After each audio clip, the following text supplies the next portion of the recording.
Welcome back, everyone. Ready to dive into a question that I think we've all pondered at some point. I'm ready. Let's do it. All right. So, is love really blind? We've all heard the saying, Oh, absolutely. and I'm sure many of you out there have seen that Netflix show. Yeah. But today, we're going beyond pop culture.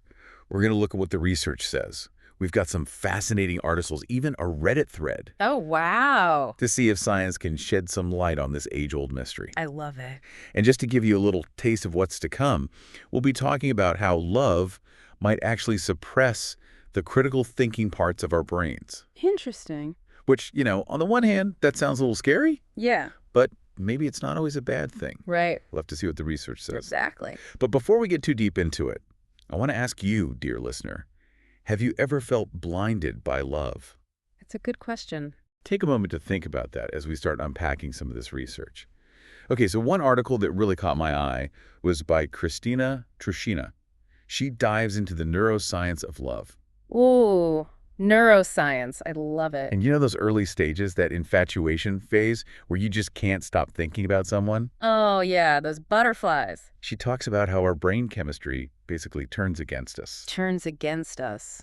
How so? Well, when we meet someone who we're attracted to, Yeah. and they seem to tick all the boxes, Right. our brain gets flooded with these hormones, things like dopamine and oxytocin. I love chemicals. Exactly. Dopamine, that's all about pleasure and reward. So that's why we feel so good, that euphoria. Yeah. And then oxytocin, that's the cuddle hormone. It promotes bonding, right? Makes us feel connected. Exactly. So our brain is basically giving us this chemical cocktail that makes us feel amazing, and it's telling us, hey, this person is great. Stick with them. Wow, so our brain is playing tricks on us. In a way, yeah. Because this chemical cocktail, it has a powerful effect on our decision-making. I can see where this is going. We might overlook red flags or flaws in our partner. Because we're just so caught up in the moment. Exactly. We're blinded by the euphoria of those early stages. Which, I think we've all been there, right? Oh, absolutely. I know I have. I mean, haven't we all had that experience where we're head over heels for someone Yeah. and our friends are like, what do you see in them? Oh, all the time. But we're just completely blinded by those intense feelings? Yeah, makes sense. But I'm curious, is this always a bad thing? That's a great question. And actually, Aaron Benziev, in his Psychology Today article, he talks about how he calls them positive illusions. Causative illusions. What does that mean? So basically, we see our partners through rose-colored glasses. Okay, so we're idealizing them a bit. Exactly. And he says that these illusions can actually be beneficial, especially in the early stages of a relationship. Interesting. So it's like we're focusing on the good, downplaying the bad. Right. We might even reframe their flaws as positive attributes. Like instead of thinking he's messy, we think he's free-spirited.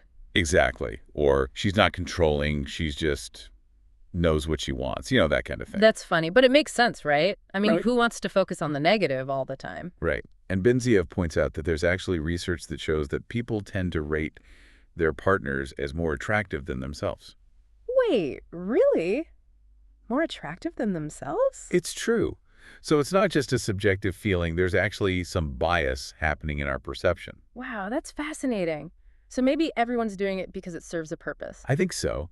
And it's interesting to think about this from an evolutionary perspective, too. Ooh, evolutionary psychology. I'm intrigued. So there's this article from the Economic Times that talks about how love likely evolved as a survival mechanism. Really? So all those lovey-dovey feelings are helping us propagate the species. Exactly. Those intense feelings of attraction and attachment, they encourage us to pair bond. Which leads to having kids, raising a family, passing on our genes. Exactly. So those early stages of love, they're not just about feeling good, they're actually helping us survive. Wow, that's amazing. But those early stages, that's just one part of the story, right? Right. And that's where things can get a little more complicated. Well, I'm all ears. Let's dive into that next. Okay, but before we go there, I want to bring in another interesting perspective. Oh, what's that? So there's this blog post from Bride's Story that actually argues that love isn't blind at all. Wait, really? What do they say instead? They say that it's not love that's blind, but rather our own lack of self-worth. Ooh, that's deep. So they're saying that we're not actually blind to our partner's flaws, Right. but we might accept them because we don't believe we deserve any better. Exactly. And I think that's a really powerful point to consider. If we don't value ourselves, we might settle for less than we deserve in relationships. Makes sense. It's like we're seeking validation from our partner because we're not getting it from ourselves. Exactly. And I think that's something we'll have to explore further as we continue this deep dive. I'm in. This is getting really interesting. Me too.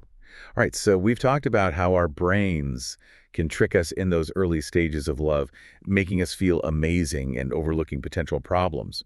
But what happens when those rose-colored glasses start to fade? Yeah, that's the big question, right? Exactly. Yeah. What happens when reality sets in? Mm-hmm. We're going to find out in the next part of our conversation. Can't wait.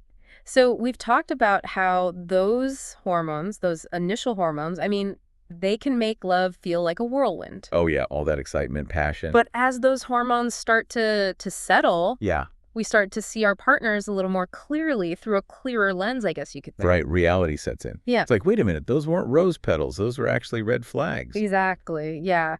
And the flaws that we maybe overlooked in the beginning Uh-huh. become more apparent. Right. And this is kind of a crucial turning point in a relationship. It is. Mm-hmm. So what determines whether a couple, they kind of successfully navigate this transition or whether they crash and burn?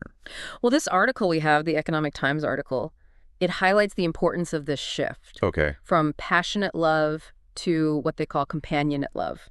Okay, break that down for me. What's the difference? So passionate love is all about that intense longing, the butterflies, that feeling of being completely consumed by the other person. Yeah. And it's fueled by all those dopamine and oxytocin highs we talked about. Right. But companionate love, that's a deeper, more enduring form of love. Okay. It's characterized by things like intimacy, trust, commitment. So it's less about those fireworks Yeah, and more about that warm and fuzzy feeling of really being connected to someone. exactly. Yeah. And while that passionate phase might be what draws us in initially, Sure. it's companionate love that really sustains a relationship over the long haul. Yeah, I mean, you can't live on a constant dopamine high forever. Yeah. Right. Eventually, you need something a little more substantial to hold the relationship together. Exactly. And that's actually where those positive illusions that we talked about, they can become a problem. Right, because if you've built your whole relationship on this idealized version of your partner, Yeah. you might be in for a rude awakening when reality sets in.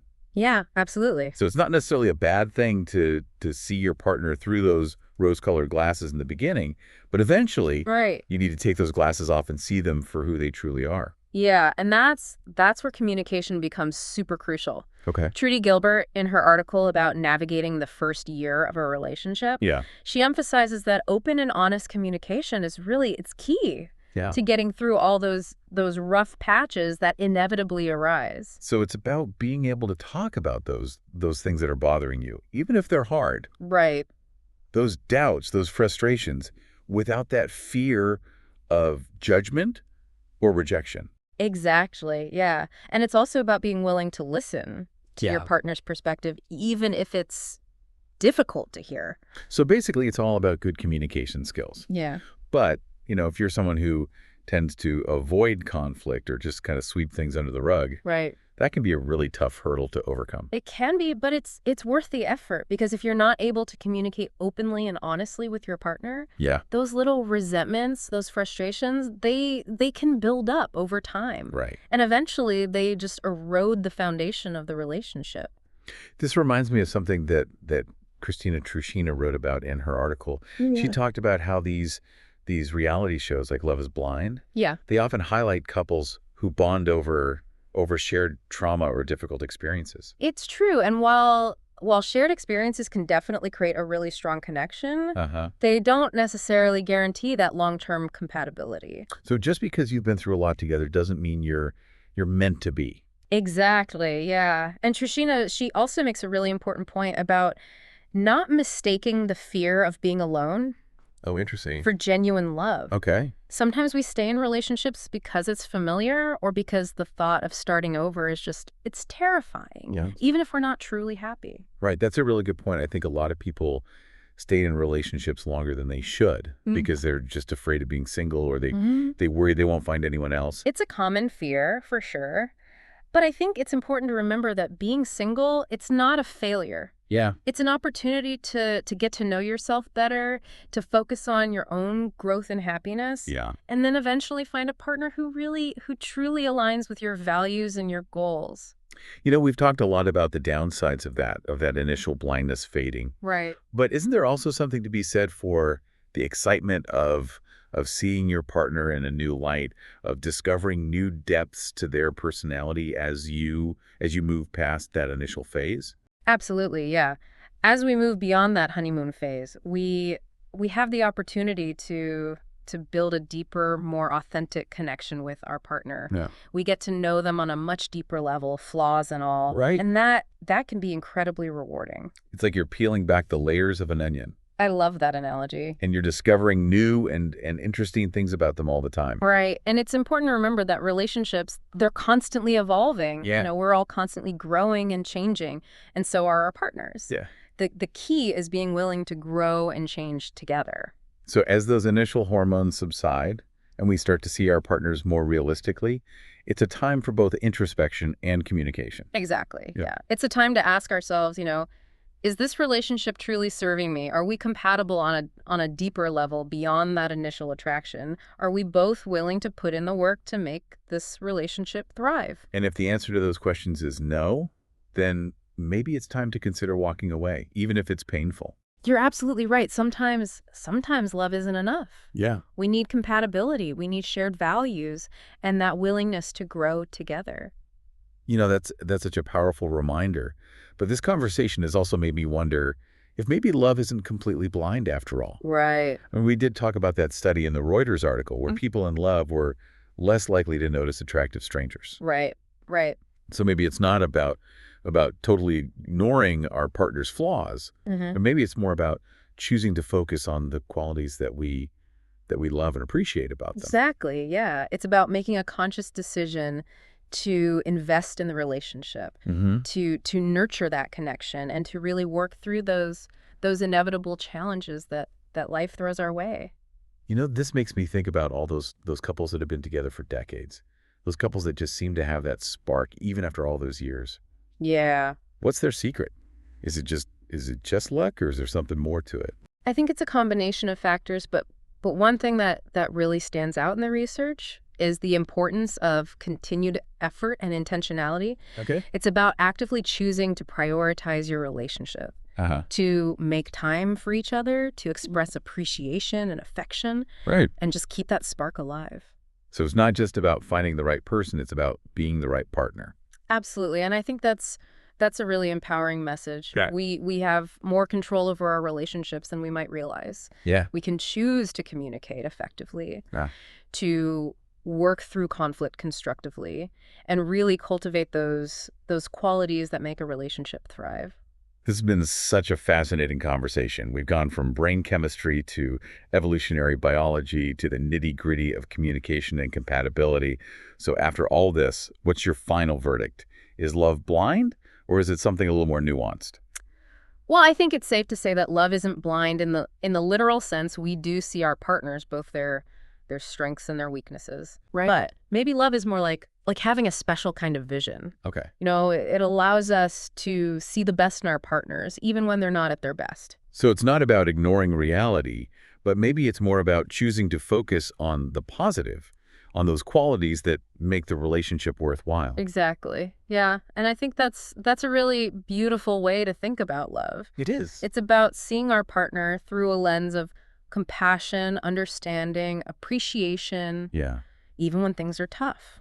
This has given me so much to think about. I bet our listeners are feeling the same way. We've explored so many different facets of love and relationships. And I hope this deep dive has helped you, get a better understanding of how those initial feelings of infatuation, how they evolve over time, Yeah. and what it really takes to build a truly lasting connection. I hope so too, because ultimately love is a journey, not a destination. Hmm. It's about finding someone who you can not only be passionate about, but also respect, trust, rely on. Mm. It's about being honest with yourself about your needs, your values, your deal breakers. Yeah. And most importantly, it's about remembering that love, while powerful, it isn't always enough. Right. It takes work, it takes commitment, and it takes a willingness to see your partner with both your heart and your head. So as we wrap up this deep dive, dear listener, we'll leave you with a thought-provoking question. Okay. If you had to choose between a partner who checks all the boxes on your list, but doesn't ignite that passionate spark. Right. Or someone who sets your soul on fire but comes with some challenges. Which would you choose? And why? Think about it and let us know what you decide. Until next time, keep exploring, keep questioning, and keep diving deep. All right, so we're back and ready to wrap up our deep dive into this question. Is love blind? I feel like we've covered so much already. We have, we've talked about the neuroscience, the psychology. And evolution. Yeah. But now I'm curious, what happens when those rose-colored glasses start to fade?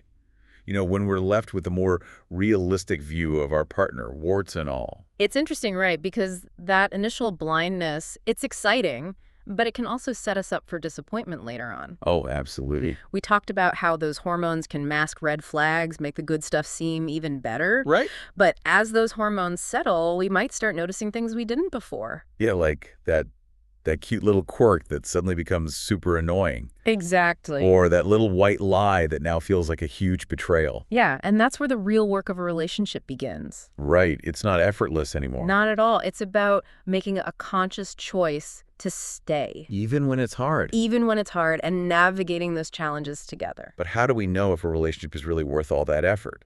I mean, sometimes walking away is the healthier choice, right? You're absolutely right. And I think this is where those insights from the Bride Story blog are so important. Right, about self-worth. Exactly. If we're staying in a relationship out of fear or insecurity or just a lack of self-love, that's a big red flag. So it's not about being blind to our partner's flaws, but knowing our own worth and not settling for less. Yes. We deserve to be with someone who sees our value, who celebrates our strengths, challenges us to grow. And if we're constantly seeking validation from our partner, tolerating behavior that makes us feel bad, Right. maybe it's time to rethink the whole thing. It might be, yeah. Okay, but no relationship is perfect. True. We're all human. We all make mistakes. Of course. So how do we know the difference between those normal relationship bumps and the real deal breakers? The ones that might signal it's time to move on. That is the million-dollar question, isn't it? I think it comes down to a few key things. Communication, compatibility, and shared values. Okay, so we've talked about communication, being open and honest. Yeah, even when it's tough. So even if it's messy, uncomfortable, it's better to have those hard conversations than let things fester. Absolutely. Because those unspoken resentments, they can really damage a relationship. And then there's compatibility. Right. And it's not just about liking the same movies or hobbies. Right. It's about having similar values, goals, approaches to life. So you want the same things out of life. Yeah, and you have compatible communication styles, you handle conflict in a healthy way, all of that. It sounds like it's about being on the same page, not just for the fun stuff, but for the deeper stuff too. Exactly. And then finally, shared values. Okay. Things like family, religion, politics, social issues. If you're not aligned on those things, that can cause some major conflict. So it's not enough to just be head over heels. No. You need those deeper layers of compatibility and shared values to build something that lasts. You got it. And this is where I think that selective vision idea comes in. Right, the study about people in love not noticing attractive strangers. Yeah. Maybe love doesn't make us completely blind, but it makes us less attentive to other options. So maybe it's not ignoring flaws, but choosing to focus on what we love. Exactly. It's about deciding to invest in the relationship, nurture that connection, and work through the hard stuff. This makes me think about those couples who've been together forever still have that spark. I love those couples. Me too. Oh. What's their secret? Is it luck or is it something more? I think it's a mix of things, but the research really highlights the importance of effort. Right. It's about actively choosing to make your relationship a priority, making time for each other, showing appreciation, keeping that spark alive. So it's not just finding the right person, it's being the right partner. Absolutely. And that's a message we can all take something from, right? We have more control over our relationships than we think. I love that. So after all this, what's your final verdict? Is love blind or is it something more? I don't think love is blind in the literal sense. We do see our partners, the good and the bad. But maybe love is more like having a special kind of vision. Okay. It lets us see the best in our partners, even when they're not at their best. So not ignoring reality, but No. choosing to focus on the positive, the things that make the relationship worthwhile. Exactly. And I think that's a beautiful way to think about love. Seeing your partner with compassion, understanding, appreciation, even when things are tough. Wow. This has given me a lot to think about. I bet you're feeling the same way, dear listener. I hope so. We've covered so much, and I hope this deep dive has given you a better understanding of how love changes over time, what it takes to build something lasting. Me too. Mm, Because at the end of the day, love is a journey, not a destination. it It's is. about finding someone you're passionate about, sure, but also someone you respect, trust, rely on. Right. It's about being honest with yourself about your needs, your values, what you won't compromise on, and Yes. remembering that love, while powerful, isn't always enough. Right. It takes work, commitment, and seeing your partner with both your heart and your head. So as we wrap up, dear listener, we'll leave you with this. If you had to choose a partner who checks all the boxes but doesn't spark that passion, or someone who sets your soul on fire but comes with some challenges, which would you pick? Ooh, tough choice. It is. And why? Think about it. Let us know. Until next time, keep exploring, keep questioning, and keep diving deep.